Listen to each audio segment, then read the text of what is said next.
ఒక సహోదరి తను గవర్నమెంట్ స్కూల్లో మరి హై స్కూల్లో హెడ్ మాస్టర్గా వర్క్ చేసేటువంటి ఒక సహోదరి తన కుమార్తె కొంత దురాత్మ పీడితురాలుగా ఉంటున్నప్పుడు శోధన తనకి మరి సాతాను మాట్లాడుతూ సాతాను అమ్మాయిని శోధిస్తూ అమ్మాయి కూడా దేవుని బిడ్డే కానీ సాతాను స్వరం వింటూ చాలా పీడింపబడుతూ ఉంది సాతాను యొక్క ప్రభావం చేత సాతాను మాటలు సాతాను యొక్క క్రియలు ఆమె చాలా వేధిస్తా ఉంది.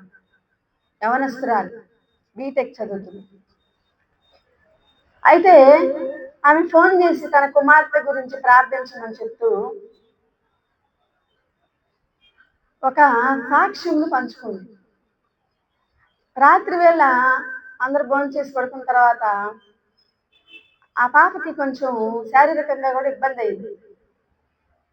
మంచం మీదే ఉంది, లేచి నడవలేకపోతుంది.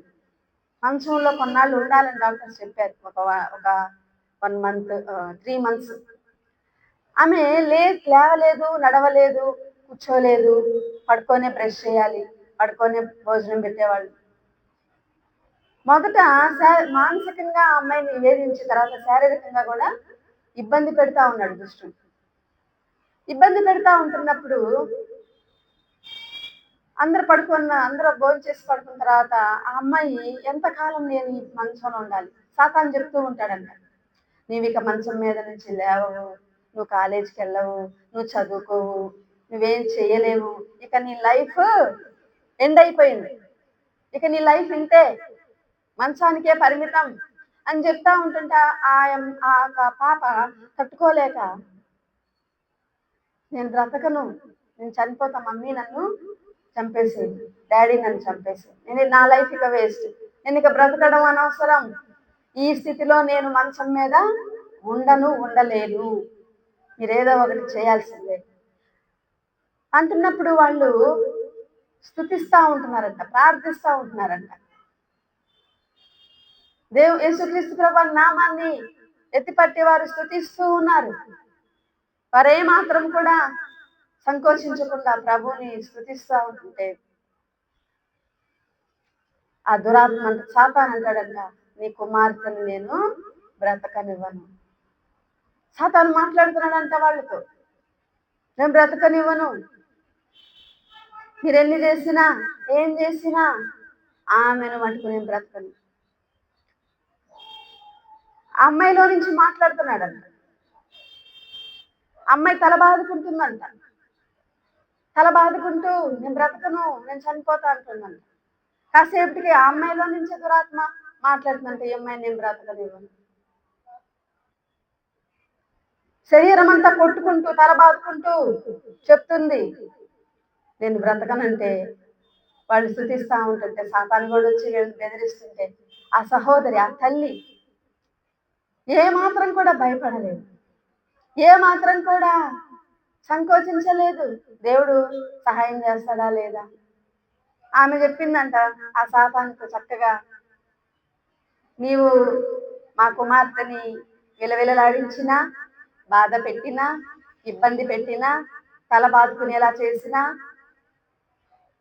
శరీరం అంతా నువ్వు షేక్ చేసినా, మా అమ్మాయి ఎట్లాంటి పరిస్థితుల్లో నీ చేత పీడింపబడినా మేము భయపడము. హల్లెలూయా, హల్లెలూయా. మేము భయపడము, మేము నీకు లొంగము, నీ కుప్పిగంతులు చూసి మేమేమి చెదిరిపోము, మా విశ్వాసం స్థిరమైంది. హల్లెలూయా. మేము నమ్ముకున్న దేవుడు మమ్మల్ని విడిపించడానికి సమర్థుడని చెప్పిందంట. ఎవరితో? డైరెక్ట్ గా సాతాను.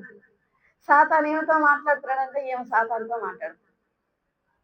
సాతానికే చెప్తుంది, నువ్వు ఎన్ని విన్యాసాలు చేసినా, ఎన్ని కుప్పిగంతులు వేసినా, ఎంత విలువలాడించినా మేమేమి బెదరం.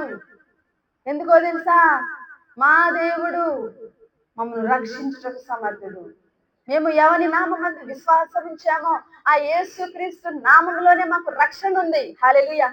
ఎందుకంటే వారు అన్నిల్లో నుంచి నమ్ముకున్నారు, అందుకని వారిని చాలా కూడా మరి దురాత్మ పీడిస్తా వచ్చింది. మేము నమ్ముకున్న దేవుడు సమర్థుడు, ఆయన యేసుక్రీస్తు నామంలోనే మాకు రక్షణ ఉంది.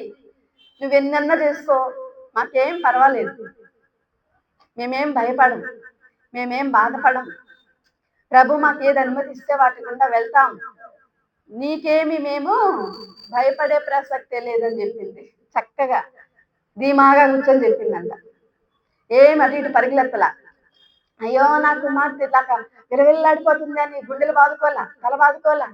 మమ్మల్ని ఎవరు కాపాడతారు దేవా నువ్వు ఉన్నావా అని అనలా. చక్కగా కూర్చొని నీకేం మేము భయపడం. ఎందుకందో తెలుసా? ఆమెలో వాక్యం అనే బీజం ఉంది. హల్లెలూయా.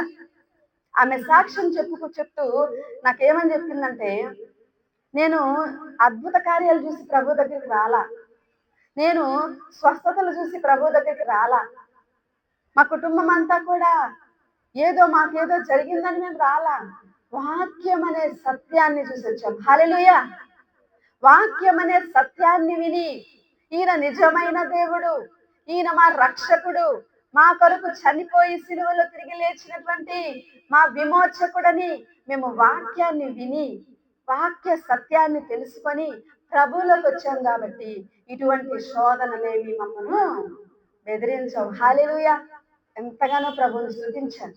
అదే వాక్య మూలంగా జన్మించడం అంటే.